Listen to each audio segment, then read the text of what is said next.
we have his name as Vem, V-E-M, Miller, M-I-L-L-E-R, and his birth date is 10/26 of 1974. And the reason why I gave it to you like that is I will explain later.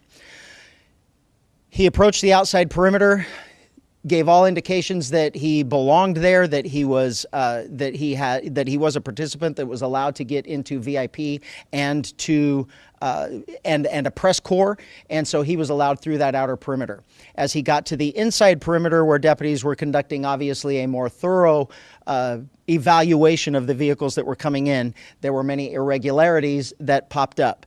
The deputy noticed that the interior of the vehicle was in quite disarray. The vehicle had an obviously fake license plate, and that prompted further investigation from our deputy into why the person was there and what he was doing.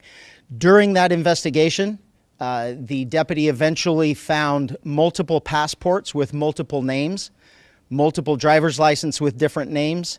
The vehicle was unregistered, and the license plate was what we in law enforcement would recognize as one that is homemade and indicative of a group of individuals that claim to be sovereign citizens, and assuming the deputy assumes that he was part of that identifying group. So during the investigation, obviously those identification documents were found, in addition to a loaded handgun and a shotgun. What we do know is he showed up with multiple passports with different names, an unregistered vehicle with fake license plate, and loaded firearms. If you're asking me right now, I probably did have deputies that prevented the third assassination attempt.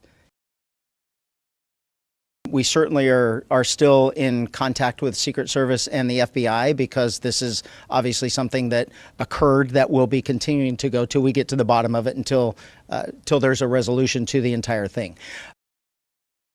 That group, if in fact it turns out that he is part of the sovereign citizens group, they are certainly considered a far-right group. I wouldn't, in my own personal belief, I wouldn't say it's a militant group. It's just a group that doesn't believe in government and government control. They don't believe that the government and laws apply to them. So I think it's fringe one way or the other. I couldn't care less. It's people trying to do harm, and thank God we prevented it. Jelajahi cara baru mendapatkan informasi. Download MetroTV Extend sekarang.